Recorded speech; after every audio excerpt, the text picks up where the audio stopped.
Hey everyone, it's Jen with Spirited Saturdays, and this week we're starting a new rotation all about you. So, about engaging who you are and identifying your strengths and working within a certain framework or working through certain limitations.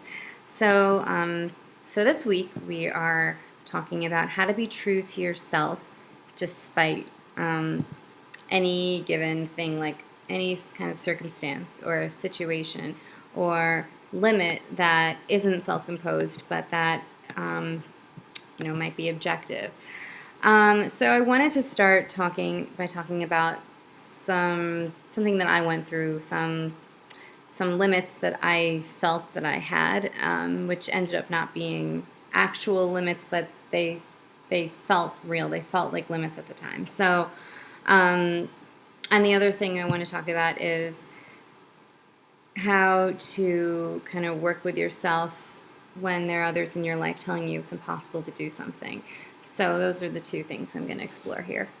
So just to start, one thing that I went through in my life when I was younger, I was bullied at a young age in elementary school, and I was basically given the message flat out that I was ugly.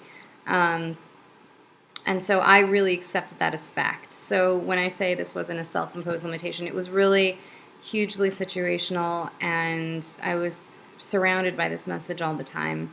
And since it was in elementary school and I was so young, it really took, and I integrated it into who I thought I was, into what made me me.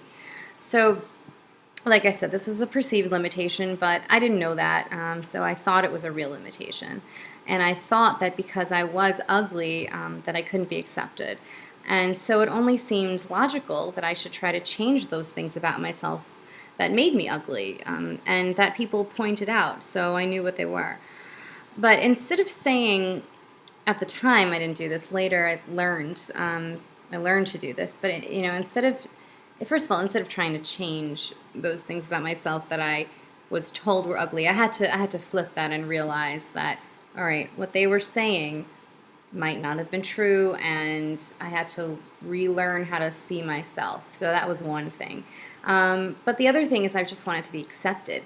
And instead of saying I wish I could be accepted, I've turned it into I will engage my greatest strengths so that I'll have a greater chance of connecting with like-minded people, not being accepted, not conforming, not hoping that if I just do something differently, somebody will accept me or people will accept me. I don't want to change to be accepted by anyone.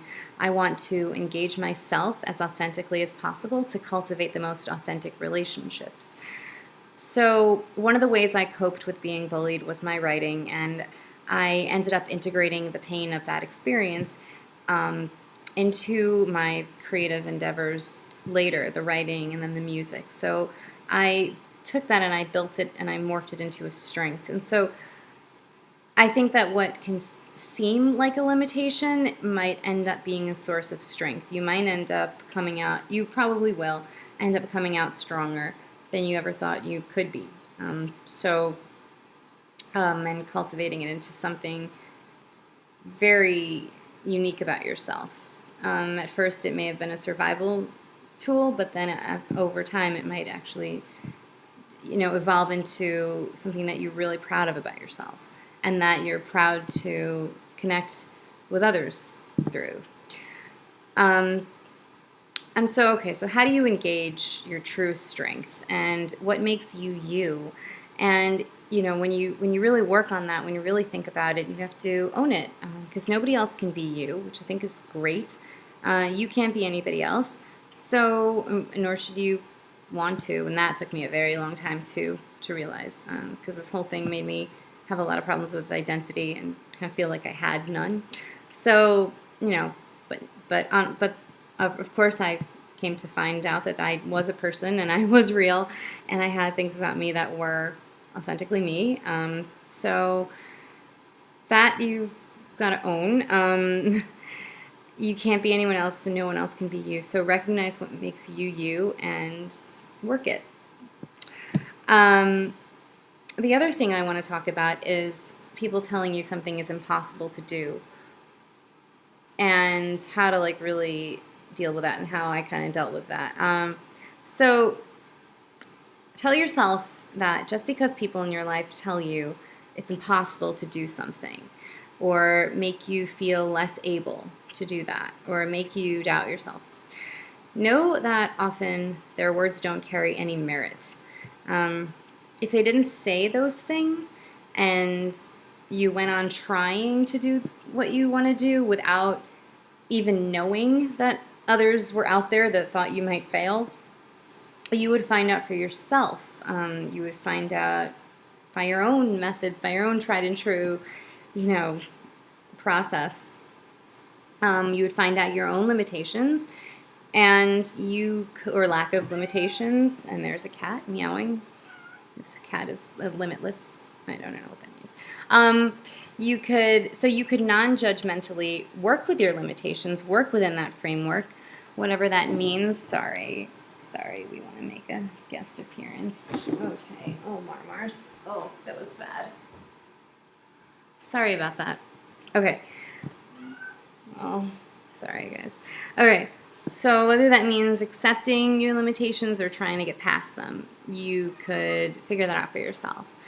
It doesn't mean that you don't have limitations, because everybody has some limitation to in something. But simply know that you don't know what they are until you really work with them and really go through the process yourself, and that others don't know. So nobody has a right to tell you that they know you're limited in something. They don't have the power to do that, and they don't know. So, it's very subjective, and it's coming from them, and they're projecting probably onto you what their own insecurities. So you have every right to find out your limitations, your framework, through experience, not through someone else's words. Whether or not they're right holds no merit, because they don't know. And so you can't know until you try everything you can.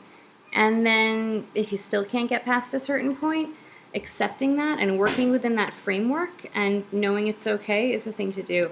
But this can all be a process of self-empowerment, not self-degradation. So you owe that to yourself, and you reserve the right to figure out your limitations, and not for somebody else to do that. Nobody else reserves that right. So hope you enjoyed that, and I hope the cat wasn't too overwhelming. And all right, bye. I'll see you next week. Take care. Bye.